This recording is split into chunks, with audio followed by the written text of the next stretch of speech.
am I going? What's coming? You on the way?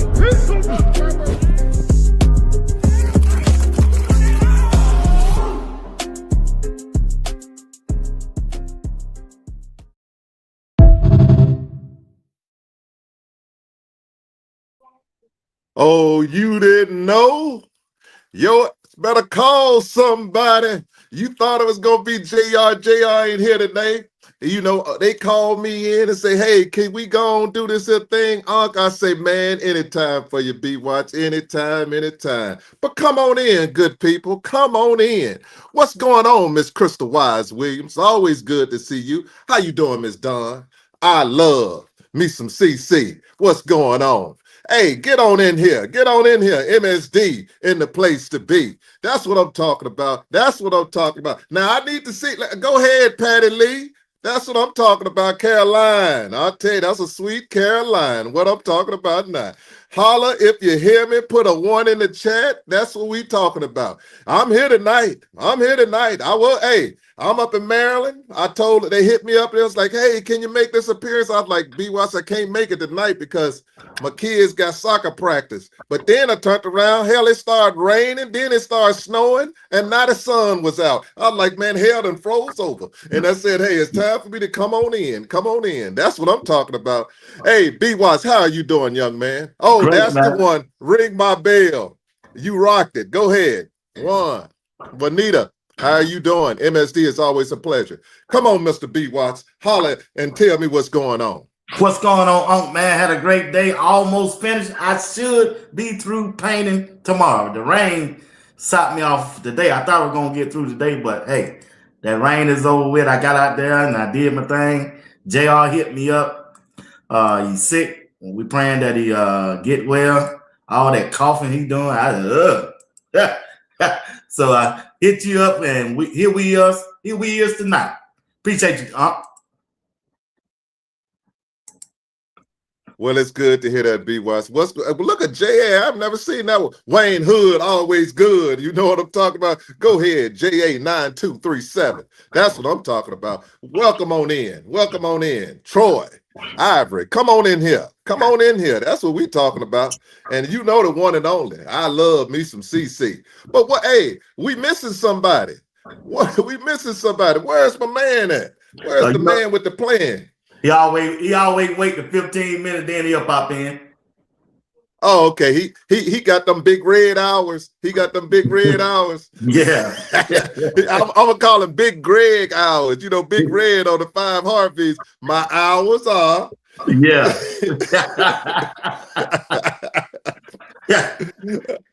That's what I'm talking about. Oh, Cheryl. That's what I'm talking. How you doing, Cheryl? It's always good to see you. That's what I'm talking about. That's what I'm talking about. So while we're waiting on him, we saw some interesting things, B-Watts, and me and you and all the other ones. We get on the chat and we talk with each other and we just hit up on some things. But see, you got some stuff going on, B-Watts. You had some things going on, and I heard you last night. Always know. Unc is always listening. Now you know you wrong for saying Unc went 50 minutes on the Browns on Shador and just did 5 minutes. You gave me 4 minutes when it pertains to CU. Now, why would you say that, B-Watch? Please educate me. I ain't think you listen. Hey, I had to get some get back, man. You and JR put me in the bind. Y'all put me in the hole. I heard you too now. I be watching that. Yeah, we finna roll over into CU, and I ain't gonna give you time to talk about you know what. One face, always good. Hey, but B-Watch, you was talking to me, man. I'm like, come on, B-Watch. Come on, B-Watch. Why are you treat me like that, man? He was slick with it. Now, I told you before, you were not going to get shots off on Juju. Now, tonight is different. I'm just the host tonight. So it's going to be some shots fired tonight. But Mr. Juju gonna know. Unc got it. Unc got it. Unc got it today, tomorrow, and the next day. Because I remember somebody who used to have a salt shaker. That's the only thing y'all got on me. That's the only thing you can hold on me. And we gonna hold it too. We gonna hold it. We gonna hold it. We gonna hold it. But hey, what we're gonna do, you know, we got this here. Now we can't wait too much longer with no. it. Let's go with the show. Let's go with the show. Yeah. Hello, Val C. This is what we're gonna do. We talked about Juju, QB1. My man, Juju, QB1. We talked about it. Now we're gonna get this started with this one here. Coach Prime said he'll be coming around the mountain. I'm asking you, explain to us in the chat, what does coming around the mountain means to you? I'm glad the floor is yours. I didn't think, man, it took you 4 days to get me that question, bro. I said, I got him tonight. We ain't talking about no Shedeur tonight. Straight to Colorado. That's the only way that's the only way you got to this one. Yeah, but when he said that every time, I mean, I don't understand why he just won't come out and say what he done said about the past quarterbacks. When you ask Coach Prime, or when they ask Coach Prime about Shedeur, he said he can spin it. He's a dog. He's a leader. Last year at the Big 12 Media Day, he said you brought 2 quarterbacks. What about Captain Salter? Coach Prime said, oh, he's a dog. He's a dog. Now it's Julian Lewis time. And somehow or some reason, they won't put that stamp on him right now. Me personally, this ain't no shot. It's just my opinion. That's it. I think he's 2 years away. It's a sign they saying he ain't ready. And it's okay. Ain't nothing wrong with it. But coming around the mountain, when I look at those well-off videos, Juju the worst quarterback on the team so far. For as the videos that they putting out that y'all say they don't want us to see. Whoa. Stop. Come on now. Now, what you're not gonna do. Now you can kick me off this show real quick, but you're not gonna say he the worst. That Steph Nasty, you're not gonna say that. He is not the worst. Let's just go. You haven't seen film as of yet to show him at his full capability, because you'll never get to say okay, what Juju. that's saying then? I'm not at practice. I'm watching well off. I see Isaac, no balls batted down, no interception. I see Sweet Wine or what they putting out. No batted balls down, no interception. But when they show Juju, balls batting down. Everybody, you don't throw 5 interceptions. Okay. Are we talking about QB? Are we talking about quarterback? Okay, are we talking about QB 16? Didn't we have a QB 16 last year? That y'all called him. Let me ask you this one here. Didn't y'all call him Martin Luther the King? Martin Luther. Y'all called him Martin Luther because everybody, oh, did you see Martin Luther? He gave a speech. He did this one here. What happened when you put Martin Luther in the game? Hey, he looked bad. He looked just like he practiced. Hey, they were saying on Twitter, Juju looking playing just like Star playing in practice. Well, no. I'm not going. I'm not. Twitter ain't saying nothing. That I don't know what Twitter verse you on. That ain't got nothing to do with. That's a Twitter. Hey, okay, let me ask you a question. I'm gonna start calling you Jason Lyons because you got Jason Lord and we got Jason Lyons. That's what's going on. Okay, when you look at well-off media, you tell me and tell us what have you seen? Have you seen any progress with Juju at quarterback? Okay, this is what it tells me when I watch well-off media. Okay, and also at the end, tell us what coming around the mountain means to you. Okay. Since y'all one who say they ain't showing us everything they want us to see, but all of a sudden we seeing these interceptions like Staub did last year. Talk to me now. Okay, this is I'm glad Greg coming on. This is what I'll say is this one here. Well off is doing something smart. They should not be showing you the starting quarterback and things that starting quarterback is doing that's good and bad. That makes no sense because they can good coaches can pick up on bad habits to see, hey, we can counter him by doing this, this, and this. So I get that part. The next thing I'm gonna say is this one here. Coach Prime had a quarterback his first 2 years at Jackson State. And his first 2 years at Jackson State, that quarterback was coming around the mountain. But the difference was Coach Prime ensured that quarterback wasn't going to get no competition. Well, not no competition. He'd had competition, but wasn't nobody getting that position. That position was locked up. And me personally, that's what should happen now. That should be locked up.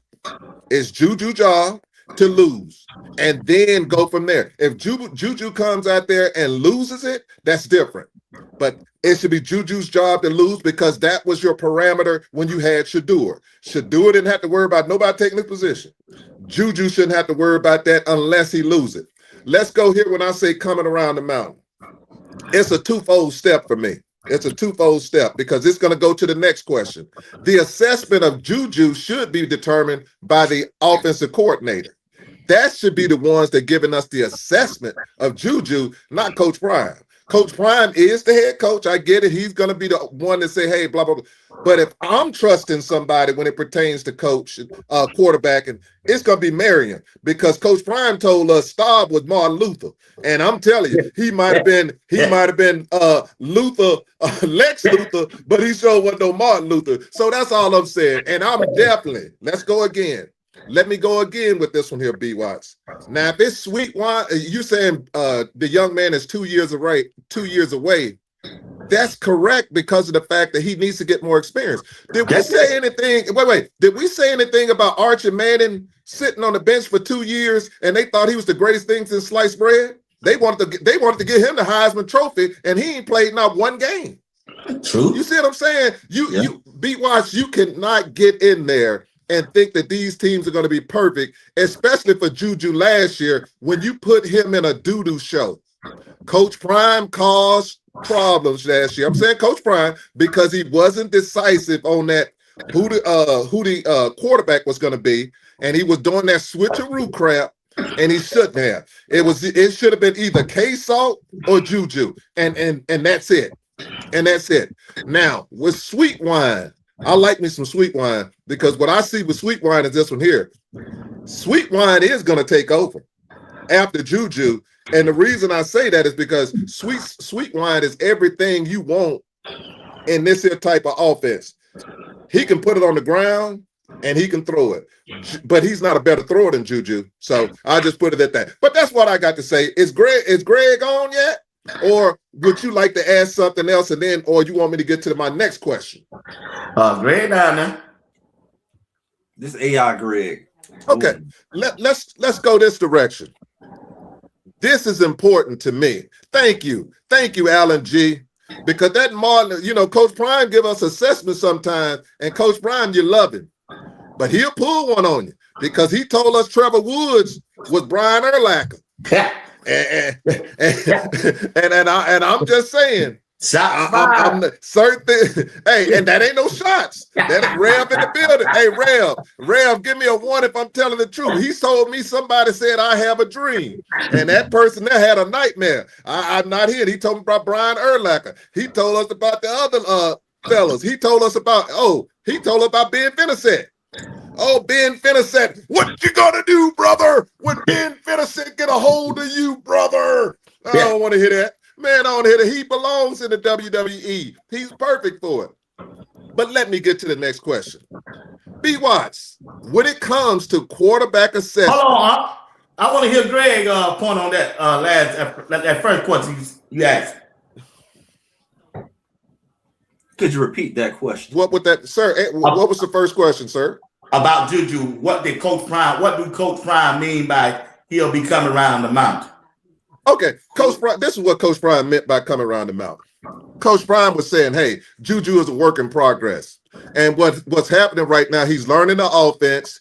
He's developing. He's becoming the leader that we want him to become. And Coach Prime is doing that because he wants to. Coach Prime like putting pressure on people, and that's a good thing because if you're telling me Juju is the man, you should be able to put pressure on him. And what Coach Prime is doing, I see what he's doing. He's telling Juju, we ain't giving you anything. You're going to have to earn it, which is a good thing.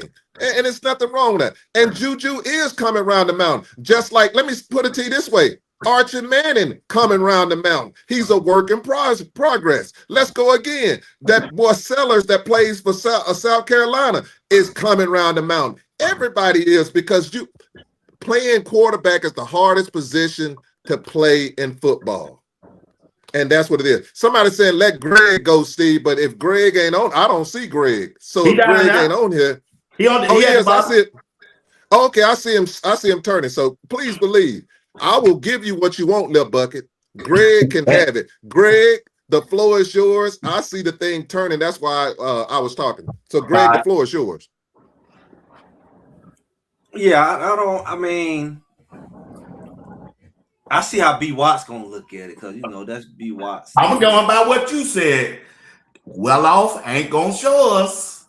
What Prime said, come around the mountain, when they asked him about B. Watts, is Greg there? Because I'm seeing it just turning, and I'm waiting for him to say something. Yeah, he talking. Yeah, I don't know how he's coming around the mountain too. Yeah, he talking down there. You can't hear him? I can't hear him. Can you see him? I can't see him. Oh. Well, anywho, people in the chat, if you can hear Greg, give me a 1 so I can be quiet. If you can hear Greg, give me a 1 in the chat. I hear him loud and clear. Both of y'all. You got to come out and come back in. Yeah, you probably need to log back out and come back in. Yeah, I mean, Coach Prime kind of threw that out there when they was asking how Juju was doing. He said he coming around, he'll be around by the time the season start. Right. And it kind of do sound like last year. It's kind of like last year he was kind of like, people was asking about Juju, even though he went to the media day and all. Right. He didn't really he didn't put that on Juju. But I do think that that Juju is he is the best passer they have as far as pure passer. I think maybe Wilson may have more experience. So Wilson has more experience, but I think he got a little more. I think Wilson got a little more style behind him than Juju. So I think Wilson gonna either be really hot or he gonna be really cold. And I think Sweet Wine is a sleeper. I think every time I see him, he look like Ponder to me. Yeah, boy, I said the same thing last night. He basically he moved like him, he tall like him. Ponder may be a little taller, but Sweet Wine, it's good to have somebody like Sweet Wine because you just don't know. You don't want to say, I'm not talking about the carousel type thing, but you don't want to have a situation where a guy can get hurt, a freak accident can happen. Not that he hurt for the season, but like I said, I seen a game where 4 receivers went out. 4 starting receivers went out. So you want to have at least 3 strong quarterbacks. You see what happened in Cleveland. People get hurt, people get concussions. People, you want to have options. So I don't see why. I think a thing about Colorado, they try to pit the players against each other like, who gonna start? And I always say it don't matter who start because it's a long season. So if Juju, I think it is his job to lose, literally, because of who he is. They're gonna give him the opportunity, and they're not gonna not give him the opportunity because he gone. And if he lose the opportunity, I think it's gonna be up to him to lose it. I don't think it's gonna be that. I don't think it's gonna be the rope is short as Salter was like game 1 or game 2. But I think Oakland, I think that Juju is gonna have his shot, and if he play well, he play well. But I think if it's smarter than them to have some run, because with the go-go, they're gonna be running the ball, so people gonna get the tee off on you a little more. They gotta have some guys in there. That's why I hate it. I want Ponder, to be that quarterback for, but at the same time, go get some of that tight end work so you can get a little, PT. Because you need all them quarterbacks. You're gonna need all of them.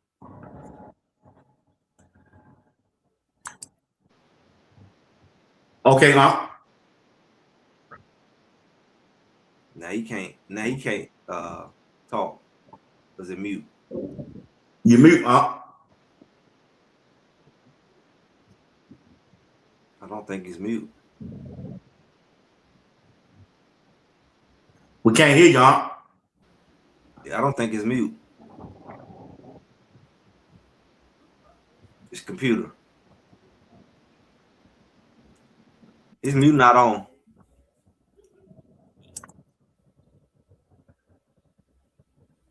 All right, something wrong. I guess something wrong with it. We'll carry on. We get it right. But so man, I lost my thought. So when you look at Colorado now, hold on, he's trying to come back in. And I'm backstage. Right, Can you hear me now? Yes, sir. Okay, sorry about that. All right, I got a question for you, Greg. Who would you want to provide you an assessment of Juju? Would you want it to be Coach Prime or Coach Marion, and why? I mean, it's gonna have to be Coach Marion because I mean, he's still technically the QB coach, right? I know he brought somebody else in, but technically he was originally the QB coach and coordinator. It's his offense, and he's gonna have to trust who can run that offense the best at the end of the day. He's gonna have to be somebody who he feel has a good command. I think that's ultimately it's gonna come down to. I know we think about passing and stuff like that. I think it's gonna come down to who can command that offense the best, as far as reading, as far as I don't know how the audibles will work in that system, but as far as the ability to read the defense, it's gonna come down to that.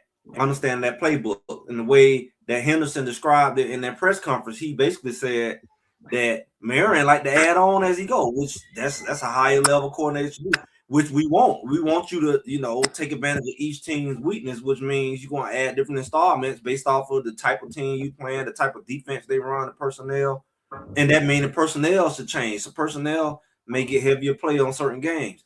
So all of that's going to be surrounding that quarterback. Going to have to be very sharp and quick on his feet because it's going to be an ongoing thing. And none of these quarterbacks got the advantage, which is the positive, because of the fact that they all are new to the system. Now that may favor Wilson from the fact that he has experience. Yeah. Juju, if he's as sharp as they say he is, as far as how smart he is and none of that, then it will show. And plus, he's had a year. That's his advantage. He's been in here for a year, and he's been at Colorado for a year. That's his advantage. Sweetwine is the one with the biggest disadvantage. He has no college experience.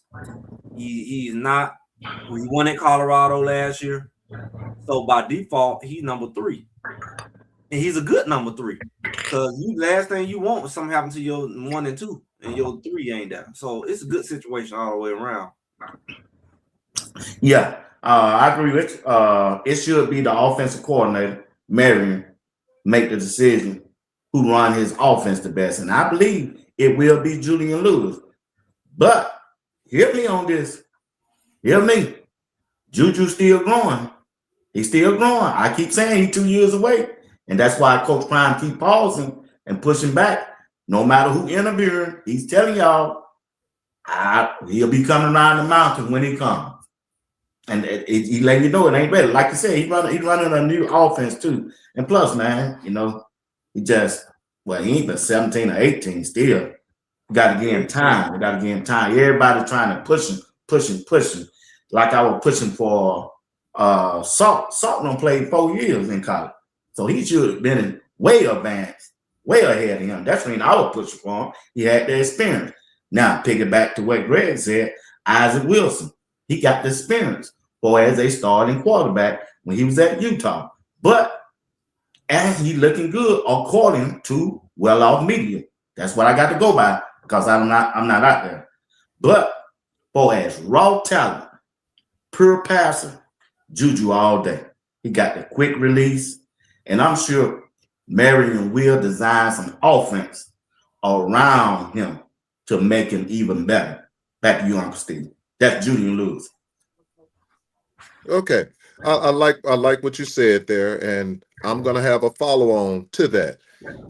Greg said it. Got a question for you on this one here. What does Coach Merriam need to concentrate on to help Juju be successful this season? You know, I've been talking about this stuff really this week. My attitude for him and for Colorado as a whole, I think they need to change their perspective. And that's probably why they lost last year. And this is what I'm going to say. Last year, by the time we got to August, it was a lot of complaining about we tired of going against each other. We tired of going against each other. We ready to play somebody else. But really, you what? And then you hit with this whole spring game thing. We just want to play somebody different. How this relates to Juju is everybody need to focus on mastering their job. Because that's one thing Colorado hasn't. He needs to make sure that Juju understands the position first. And the faster he understands that, the more he can go to the next step. The next step will be the playbook. But understanding the role of the QB, understanding what the QB is looking for. Start at the basis. Don't start on his high school. Give him the foundation you want to have. This is how you start. From tying your shoestring, putting your socks on, to tying your shoes, before we worry about what they say, John Wooden style. This is the basis of what the quarterback do. When you walk up to this line or when you come out the huddle or whatever, you at shotgun, whatever, this is what you look from, left to right, whatever this process. Some people go left to right, some people go strong to weak, or whatever whatever the process is, teach them the thought process you want them to have, not assume he know it. And so once he understands the position and then what's expected at his position in the go-go, then we can start saying, okay, that foundation is there. Let's start learning the playbook, because now the playbook makes sense. But if I learn the playbook without that foundation and I'm sitting up there, you know, not knowing what my cues are, what good is your playbook? So I just really hope they take this time that they have this off season and focus on the fundamentals, even on the defensive side of the ball. They both got new coordinators. They need to use this time to focus on that, not hitting each other, not throwing passes and routes, because none of that matters if you don't know what you're doing. And we've seen Colorado for the last couple of years. They get out there and don't have a clue. The secondary, the doggone safeties don't know who to pick up on the routes. The people walking wide open in the end zone, and they sitting there looking like this. Like, you just are unfundamentally sound people. The linemen not knowing who to block. You know, you taking the inside guy, y'all running into each other. They just got coming wide open. Y'all don't know how to pick up your blitzes. That's what y'all need to focus on, the quarterback and everybody else. That's my perspective. Yeah, I agree everything what Greg said, but I'm gonna add a little bit more to it. All right, to make Julian Lewis a better quarterback, he needs somebody to spend time with him to develop him. They need a real quarterback coach, not somebody to get that gift, somebody that yellow jacket. And also, for as the game wise, a running game will help him to be more successful as the season go along. If Marion is worrying about the go-go instead of developing the quarterback, that go-go ain't gonna go. He got the development quarterbacks now. They're gonna need development, because let's be honest, it's not a quarterback that's been developed. Shedeur was out there doing stuff on his own. We seen it. We seen it, huh? So in order for, like I say, I believe Julian gonna be the starter. He's there for a reason. He got the most talent, but they got to spend time with him. Films. Get a good running game to go with him. If they do that, as the season go along, he's gonna be all right. And that's what you said. That one word that's been plaguing Colorado, from the rumors we don't heard, that they don't watch film together. Yeah. Like, what we said? I watch 10 hours of film. I said 10 hours. Man, shit, I do that at home every day. But I feel like they need to watch film individually, but they need to watch film together. That's what I'm saying, together. I need you to know, like I just said, I need you to know what you're looking at in film, if I can trust you to watch the film. I'm going to show you what to look for. I'm gonna make sure you understand what, and then I'm gonna let you watch film. I don't want you to be watching film and you up there eating bubble gum and you don't even know what you're looking at and just wasting Right. time. So then to teach them how to watch the film first as a group, and then maybe get them some homework. All right, you go look at this part, look at this quarter. We're gonna come back and talk about it and gradually wing them off. You got the whole off season to do this. You practicing only 3 days a week. You ain't even practicing every day. You every other day or 3 days in the middle of the. So it's like they don't really have an excuse. That's what I will be focused on. I will be focused on. Do y'all even know how to read? Do y'all even know how to look at film? Let's do that. And in another way you can test a quarterback, I used to do this all the time. Man, I'm finna run show me a zone defense and tell me each one of these defensive player responsibility. If your quarterback can do that, I'm saying, man, a quarterback need to spend more time in the room with a defensive coordinator halfway part of before that first game to see what they doing trying to stop him. You understand what I'm saying? They need to swap rooms every now and then. Yeah, that's how we used to do, man. When I was playing quarterback in junior high, man, before that first game, man, the last 2 weeks, all the quarterback go to the defensive coordinator room. And we had to do a teach back on the board. So tell me what this defense is supposed to be doing. If they running a cover 2 or cover 3, tell me what their responsibility. If you can answer that, you growing as a quarterback. That's where the teaching come in part. That's where the development come in part. Then when you get to the field, you can see that. You should know what a defense trying to do to you. And then again, like you saying, Greg, take some of that stuff home with you, man. My thing is, you ain't got nothing but months in between, and it ain't gonna be all hitting and shoulder pads and lifting weights. So it gotta fit in there. It should be in there, because you ain't got nothing but time. Like every time y'all get together, y'all ain't gotta go through routes. Sometimes y'all can get in there and get on the whiteboard. Yeah, do different stuff. Don't just get out there and throw routes. Yeah, you're right. But Greg, I like what both of you said. But at the end of the day, it's this one here. It's who wants to be great. If Juju wants to be great, Juju got to do what Shedeur doing. Shedeur and them learn. You got to pull people in there and say, hey, I need you to come with me. We need to do this here. We need to work. Working ain't when the coach's hours. Working is when my personal time. That's winning football. Next thing, Carl, I love what you said, Greg, about if they're not together, if they're not as a team saying, hey, guys, we need to study together. Come in here. You can study on your own, but we need extra. I as a quarterback, I need to know what you're thinking. We did this here play. Why did you do that? This is what I saw. Okay, on this one here, this is what I need you to do. On this one here, hey, instead of you doing that, look at this spot right here. It was open. So that's developing teamwork, camaraderie. You're learning somebody. You get to respect each other. But at the end of the day, Greg, I'll tell anybody, they need to lean on the run. If you're talking about protecting a young quarterback, I don't care if he didn't know anything. If you running that football, you run down people's throat like they did in that first practice, like when they were running that ball down their throat, and the coach is talking about they mad over that. They mad because you getting the ball ran down your throat. That's winning football. And that helps build a quarterback, and it keeps him away from throwing balls that he shouldn't be throwing. So I like what you both said. But I'm going to go to this one here, Greg. Let's go here. Give us an analysis of what you've seen so far pertaining to the offensive line. Because to me, they're going to go as far as that offensive line goes. And quarterback, I don't care who you got back there. They're only going as far as that offensive line. And do two things for me, Greg. Not only tell me your analysis, give us some feedback on what you suggest on things they should do. You already said one thing they should be doing, which I already know what you're going to go. But please provide us feedback, Greg. The floor is yours. Overall, first look, this, for 2 years, especially that first year, after that first year, and then after that, so this is the fourth season, and they always just say this. When I went to UCF game, Colorado look way smaller. Well, let me tell you, this is their biggest line they don't have.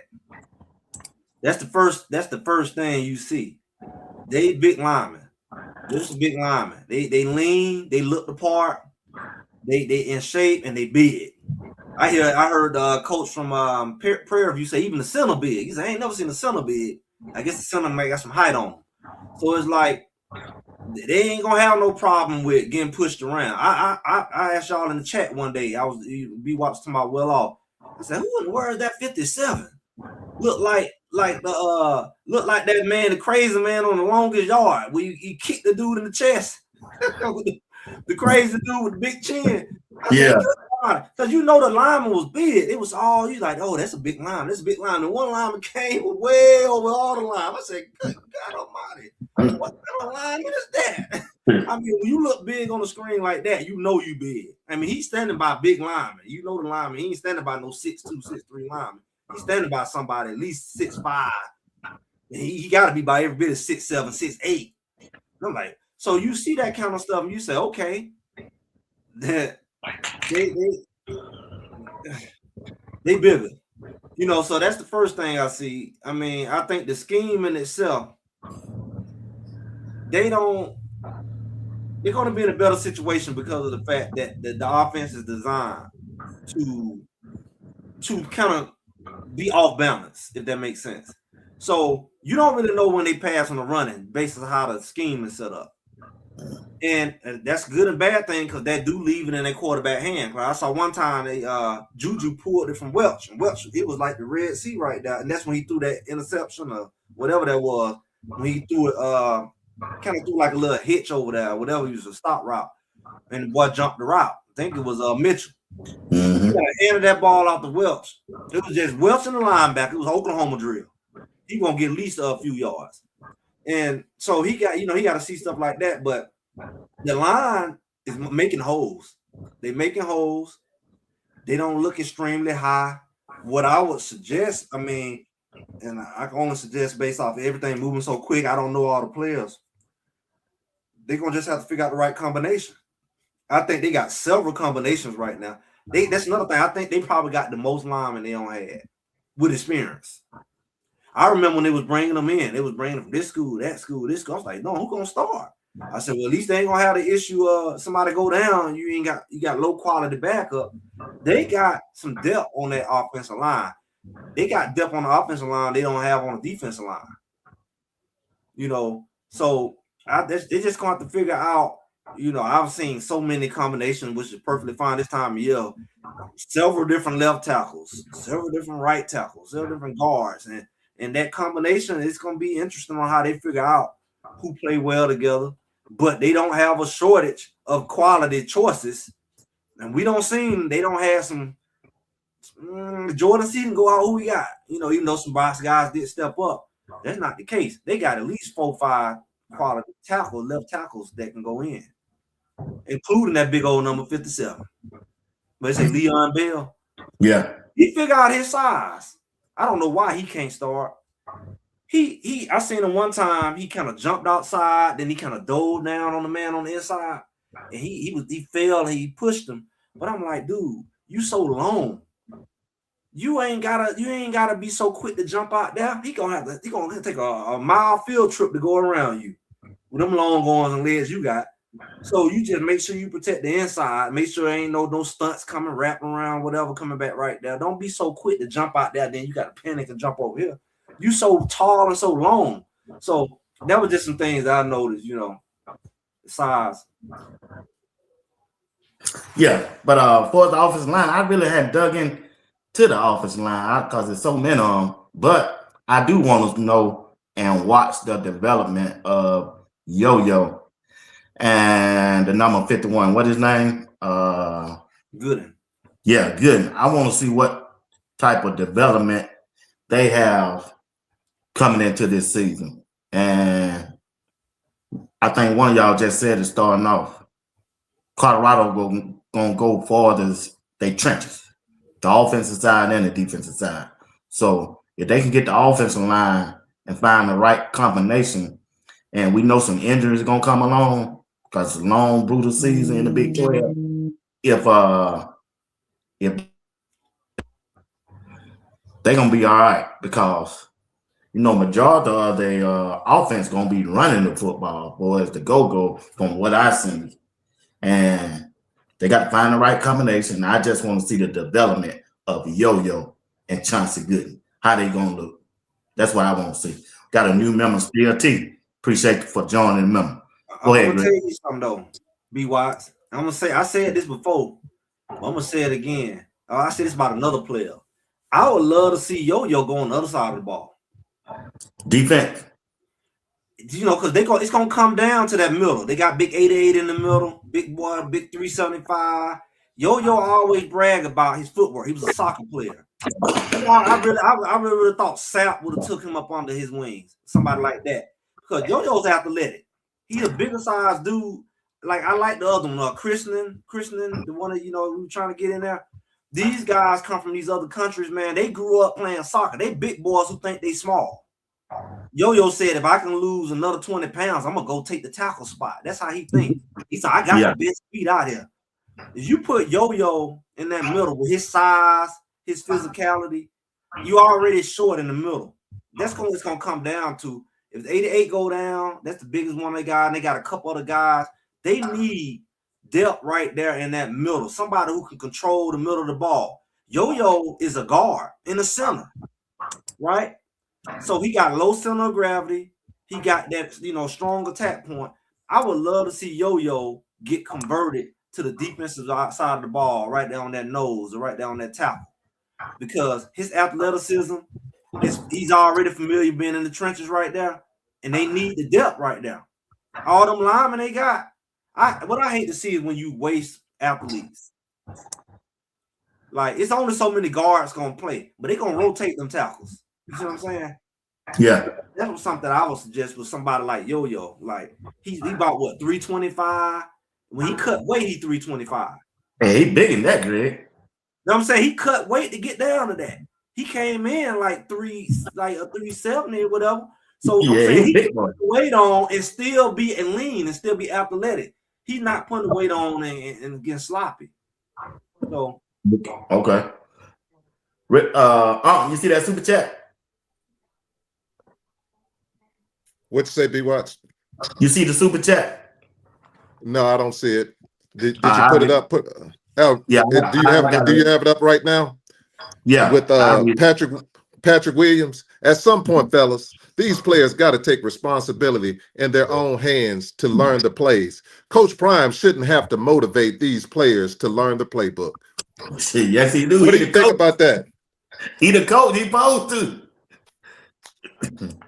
And the other coaches. Yeah, I just think that it's gonna boil down to them using the pieces they have. They got the pieces. That's what coaches gonna come down to. Whether it's at receiver, whether it's at running back, whether it's on the line, whether it's in that secondary, how to use them linebackers. They got more pieces than they ever had to choose from. We definitely can't say that first year they had it. So they got quality pieces. It's gonna be up to the coaches on how they use them. Yeah, it is. They can't play favoritism, man. They gotta play their best player, bro. But B. Watts, we say, let's go this direction. We'll say something. In the past, you could go sometimes with the favoritism stuff, and they go with players they like. I don't believe in that. That makes no sense to me. It's about winning football to me. And the best players should play. If they meet the criteria, they should play. But this is a question I have for you, B. Watts, Greg and B. Watts. Like Patrick Williams just said, how much responsibility should we put on these players? Because you had, I'll give you an example. You had I want to stay on the offensive side. I ain't going defensive. But you had a player come out and say, hey, he got upset and he was half doing it out there and he wasn't doing what he's supposed to, and he got sent and they sent him out. What kind of responsibilities should we put on these players? This is what I want to know, because everybody always say, oh, the poor players, it's the coaches. What responsibilities should we put on the players for their performance on the field? You got to do a lot of them, man. You know, I think Boo Carter got kicked out of practice, but he came back with the right attitude. And they congratulated him about that from what I saw in well-off media. You know, sometimes you get arrogant, you get caught up in yourself. Things don't go right, you get frustrated. People talking trash on you. You know how these young kids is now. They talk trash on you. So, hey, some players get attitude, man, and they can't handle criticism. But when the coaches get on them and try to tell them how to correct themselves, they can't get upset. They can't get caught up in their feelings. You got, I mean, they coaches. They're supposed to coach you up.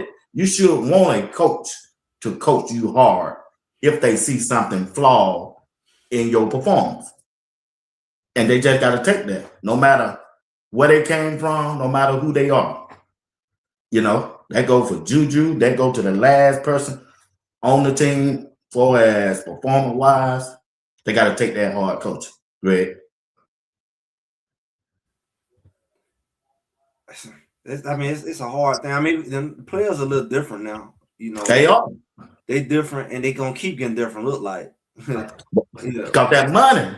Nah, they got that now. It's deeper than money. It's deeper than money because before the money, people was getting different. Like this, they don't like the hard coaching. Like old school coaching has been a dying art for a long time. So you got that more sensitive and stuff like that. Then you got this social media thing. So you got some egos involved, especially when you document stuff like that. I don't know what you can tell a guy. That I guess it's gonna be up to your recruiting staff on the type of players you getting and do they fit in your system. Because at the end of the day, if they don't respond, you gonna be looking crazy. What you don't want to do is get like halfway through the season and calling it a wash, and everybody looking for their next move, and because the culture of the morale go down. Because you can't be sensitive to your coaching and stuff like that on the football field, but I don't know. That's up to your recruiting. You getting that type of person, because I don't see Indiana getting that type of person. Nah. Well, we don't have access to them, but you don't see that. You don't see that. You don't get that. We don't see the behind the scenes, but we see the results. Yeah. And the results. Yeah, you just see the results. When they get together, it just like we see the difference in how these guys practicing compared to last year. You can see the difference in body language. You can see the difference in how people interact with each other, with the coaches, with the players. And so it's a lot of things that you can see. Greg, I think that person there has a great point right there on Mike. Mike is funny to me. Hey, especially when you look at black sports, with the majority of black athletes out there, they better start paying attention, because they want to take that money from them. They get ready to try, but they're going to get sued.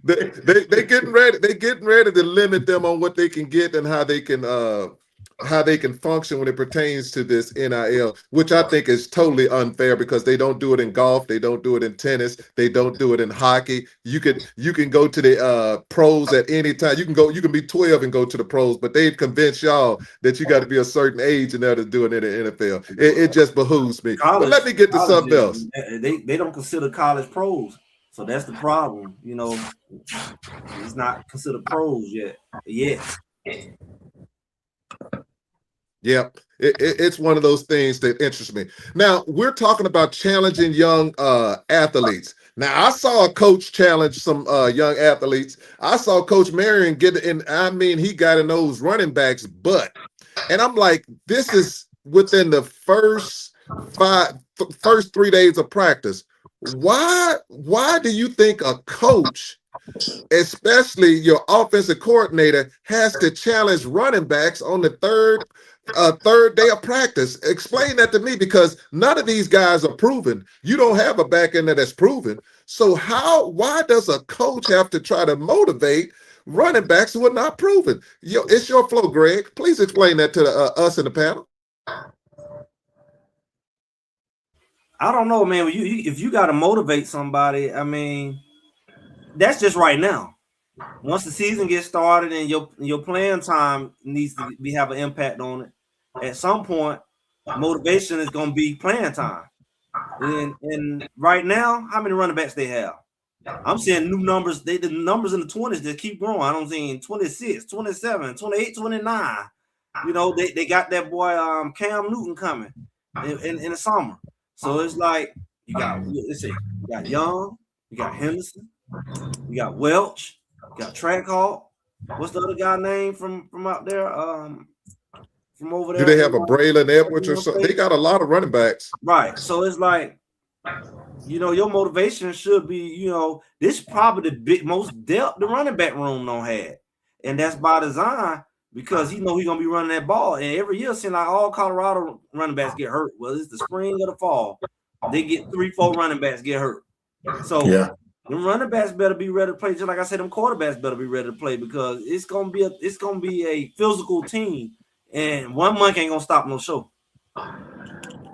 Hey, that's what Meriden trying to tell him, man.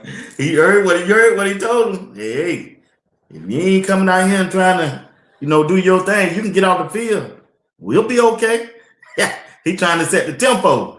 He trying to set that temperature on the team, man, and he just trying to get them right, man, before that season start. And man, you still got a good piece to go. And he just trying to, he drawing the line, man. I like Meriden the way he coached. I just like that. He remind me of me, man. You don't give a damn who you are, hey, bro. He told that running back, hey, I know you came from Alabama, but you got punked out when we got out here. You got punked out. You got punked out. I'm talking to you. I said, dog. I see that conversation. You didn't see that? Hey, I done showed it about 20 times. Hey, he said, I'm talking to you. Number 9, the big boy came from Alabama. That's before he took his helmet off and all that. That's why he did all that. Yeah, that was right before that. And then Meriden went down and talked to him. Yeah, he said, you ain't talking about me. Yeah, I'm talking to you. You getting punked out over here. Yeah. That's how you amp him up, though. Hey, and then they hand that ball to him. Man, he ran over that linebacker and couldn't nobody catch it. I said, yeah. Meriden said, that's what I'm talking about. That's what I'm talking about. So I like it, man. Yeah. Some players need that, but everybody you can't do like that. They'll go into their shell. You got to learn your players. I'm sure all of them knew. And it just depends on if it's an aggressive guy, they say he's a serious dude, that would definitely trigger a serious person by challenging him. If it's kind of a shy dude who ain't not confident, then that's risky. But if you got a guy who look like, you know, he don't play the radio, and you say, hey, you got punked out. Who you talking to? You talking to me? Nobody talk to me like that. You know, hey, he did it in the group. I mean, he had all of them. He had the quarterbacks and the running backs, and he was just talking. Then he looked in the week up. He said, yeah, you got punked out too. I ain't get punked. I'm talking to you. I said, damn.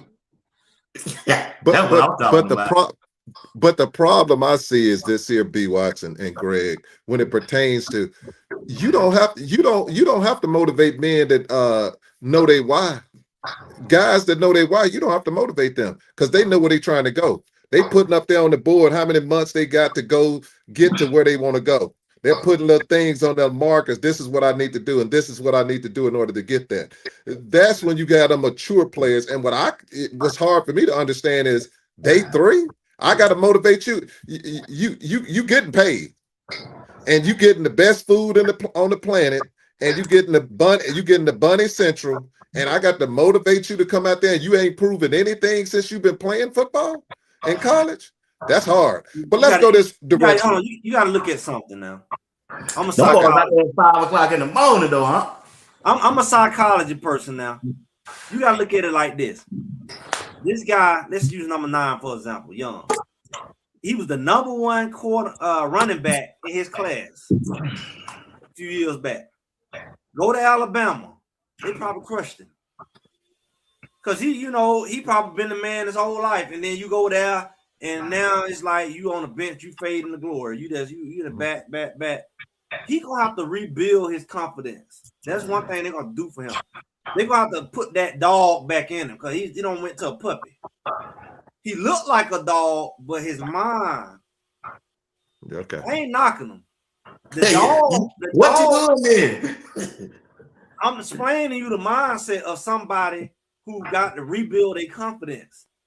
Because when you go there and you kind of lose your confidence because you're no longer that guy, because you probably never been in that situation. You've seen it in movies and stuff like that. Once people find a mojo, then he back. Oh, it's a process.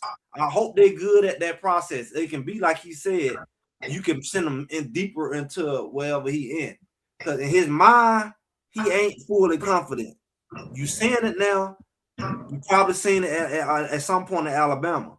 But if you can get that guy back to where he was, he could be a jewel for the team. So that's what I seen on the video. He got injured somewhere when he was at Alabama, and that knocked him down that depth chart. Yeah, that, and it just, he's 27 other 5 stars in the backfield. Yeah, 27. Yeah, and so he got injured. You ain't the only one. He the only one here, but he's a 5-star. And same thing. I think Juju the same way. Honestly, I think Juju, he came over here young. He probably had different expectations and being young, and he going up against Salter. And that process, even though he was acting like he was all right with it, that process probably playing with his mind. It took a while for him to shake it. And then after a while, it's like, I'm not all the way myself. I'm trying to get back to being myself. Because when I'm confident, I'm boom, boom, boom. But, when I'm kind of fragile, I'm kind of unsure, I'm not that guy who you recruited. Because I've always been the guy. And me trying to figure out if I'm the guy, it takes me away from being the guy. So these guys got to get back to their original self for you to see the production that you expect from a 5-star. I would say that. Greg, I love that. But to me personally, I see Juju as a little different. Juju was 17 years old. And I'm like, when you're 17, man, that's different than getting put in a position of trying to be the head of a big organization like CU with all of that spotlight. But this is where I'm going to go with it, Greg. And what you're saying is pure facts, you and B. Watts. This is my only problem. Check this out. At the end of this year, you're going to have these same players that low self-esteem and low effort level coming to Coach Prime telling me I need a raise. They ain't going to have no problem coming there and telling me they want some more NIL. So if you can come crying like the ones who left, they thought they needed more NIL, and which some of them are going to prove they need to, others going to prove they don't get it. But with me saying that, I'm saying that because of this one here. I'm not going to give you an excuse of, my morale went down, blah, blah. Man, that's on you. You dictate your morale and how you feel about yourself, not another man. If you let another man or a woman dictate that for you, it's a problem. They told Kobe he was crazy. They told Kobe he was selfish. They told Kobe he was never going to do it when it came to the NBA because he was an eye player. But he hit his mind because of his strong will. He said, man, y'all crazy. I ain't listening to nothing y'all got to say. And I'm going to give you an example. I think Mathis' son is the main example of he is greater than what we're seeing out there on that field. I really do think if he could, I'm going to throw this to you, B-Wise. I think Mathis should go in that locker room. He should go in there with no clothes on, walk around, and let them know that he going to take over that wide receiver room. And people like, that's crazy. No, I ain't crazy. That's the truth. You got to have a mentality like Charles Haley that I am going to do this. And if I think Mathis came in there with that kind of attitude, he ain't got to get naked, but he need to come in there and say, I am going to take over. I truly believe that Mathis will be on that field playing sooner rather than later. But I want to do one more before we close this one out, B-Watch. I want to ask Greg this one because I think this is pretty cool here too. Greg, how hard is for a player to fast and practice football for a person like Yo-Yo? How hard is that? Please educate us. I missed that first part you said.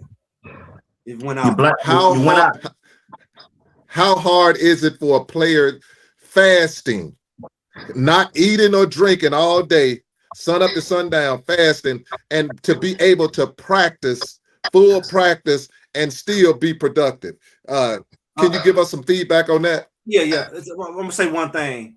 When you're talking about these boys, the thing about the mindset, and that kind of go into this, that mind thing is different. These guys are young; they still developing their mind, so they have to be kind of trained. So not just these speeches they do, and when they in the morning he brings speakers in.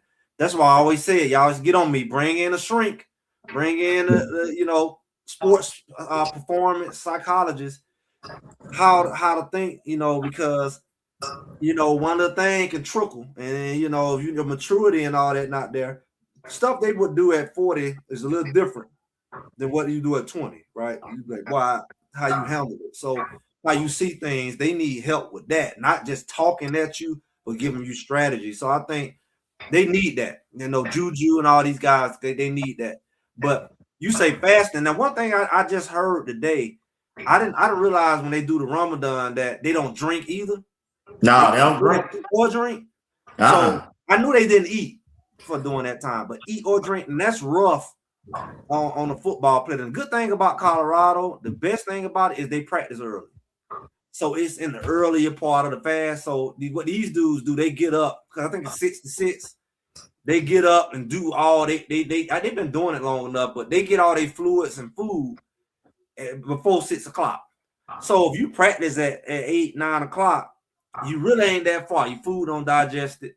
Now, if they had to practice at 3 towards the end of that thing, that's dehydration. And one thing your body don't perform well with is dehydration. You cannot eat, but your body need those liquids, especially if you're running. So it's hard to do. It's hard to do because you're out there sweating, depending on what kind of shape. And I'm gonna tell you, when I was in Colorado, I ran around. Hey, this ain't nothing. This ain't nothing. I drank a little water, my regular amount of water. And when I got to that buff walk right before the game, I started hearing. My ears went to ringing. I was like, what's going on? Then I started getting lightheaded. I feel like I'm gonna throw up. I said, oh, so I had to squat down because I couldn't even stand up. It's just like when I squatted down, it went over my head. I was like, ooh, let me stand back up. I didn't realize I was dehydrated. And then they gave me some water. Then I went to the stadium, used the bathroom. I didn't realize I was dehydrated. I had some water, but they say that, in that elevation or whatever, you dehydrate and don't even know it. So that's another factor that you got to think about. Like I said, the best thing they got going on is that they practice early, because I wouldn't want to, be in that situation late in the day.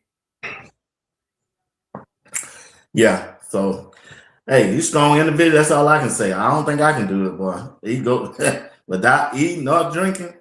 God, he's a different type of athlete. Put it like that. It's more than one though. Well, it's more than one on that team. They got a few of them on there. Yeah, they got that. They got more than 88 too. I think they got a few. I'm sure he probably used to it now. He probably been doing it for a while now. I think one of the DBs. I think one of the DBs. They talked to him. No, there's at least 3 of them. Yeah. That's discipline. Somebody put it down in the chat. Yeah, you're right. That's good on them. Hey, guys, y'all have been fantastic. Greg, you came in here and you knocked it out the park. B-Watch, you always do the cleanup. I'm going to give y'all the floor to close this one out, because people in the chat, get Greg Said It. Put a 1 in the chat for Greg Said It, because he was outstanding tonight. Please put a 1 in the chat for Greg Said It. And please hit that like, share, subscribe, because it's free. This is Sports Talk with B-Watch Show. And y'all need to support. You got great information here today. I think these gentlemen did a fabulous job. B-Watch gonna always do his thing. B-Watch, I can tell you what, they need to put a 2 in the chat if y'all think B-Watch can go without tail for more than a day. Put a 2 in the chat. But with that being said, I'm gonna let y'all close this out. Greg Said It. Go on, close us out. You and B-Watch. The floor is yours. Yeah, it's a good topic, because I kind of been talking about this thing with Colorado. I think they're a better team. They're going to be better than last year. It's just to what degree. It's going to all boil down to, like I say, how they use their pieces. It's going to boil down to how they gel, how they, how the players respond to adversity, and how they, how well they get along with each other and support each other and do stuff together, like watch film and work out outside of practice. All that's going to determine the extent. The floor for this team is like a 6-6 team, which is not successful, but it's better than last year. So, they could be as good as they want to be. It's just all these things we talked about. B-Watch going to put out the Rolodex to see who all watched the show. Shout out to Coach Hart. maybe Coach White and that got his pad out. You know, he got the sticky notes. You know, tell them boys to watch that film and work together. You know, learn together. You know, that's going. Don't worry about hitting each other and all that and competing as much as when the season comes. Better know what y'all doing. That's what I say. Yeah, hey, we had a good show tonight, man. Want to thank Uncle Steve for hosting the show tonight. We appreciate him every time we call him. He's always there. I know he got a family, wife, and kids that he had to attend to. Man, we thank you for your sacrifice, sir. And always to Greg, too. You know, he don't have to do it, but he's been rocking with me now for going on 2 years. I don't think he missed a show. And he got a wife, and he got a newborn. He taking care of. So I appreciate y'all, man. Y'all the best, man. I'm glad to have y'all part of the Sports Talk with B. Watts. I'm telling you, it wouldn't not have grown as it have without you all. And I appreciate y'all, along with JR too. All right. Appreciate it, chat. Y'all the best. Once again, you've been supporting Sports Talk with B. Watts since I've been on here, and we growing by leaps and bounds. Don't forget to go down. Greg said it. Hit that like button. Subscribe to the channel. Support him whenever he go live. Whenever he drop a video, make sure you just go there and check it out. All right. Once again, thank y'all for watching Sports Talk with B. Watts. Back to you, Uncle Stephen. We out of here. Everybody in the chat, God bless. Have a great night. And thank y'all for watching Sports Talk with B. Watts. Have a good one. Hit it, B. Watts. Hit it! Oh my goodness, man. That's all you got? I say hit it! Man, is this football or the mother's board? Say hit it! Coach, I'm trying! Man, what is your problem? Man, we've been here all day and I didn't eat. You gotta have some endurance. And the problem, you can't do this without eating. You gotta eat every day. You gotta feed yourself every day. You cannot win without eating. That's the problem with some of y'all. You living your life every day, but not taking moments for devotional to feed your soul, to feed your spirit. Get up every day. Devotional. It's right down the website. Eat every day so you can have the endurance to finish the race. Get back down here, man. Let's go. Come on. Hit it! You got to hit it, huh? Man, you think this the Mother Bowl. The Mother Bowl hit harder. You got to do it. What you said. Get out of here, B. Watts.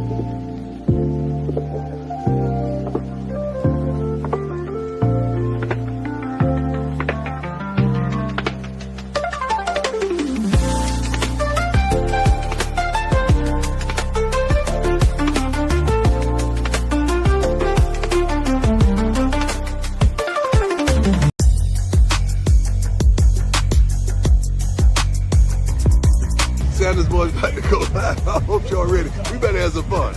Hey, sons, are y'all ready?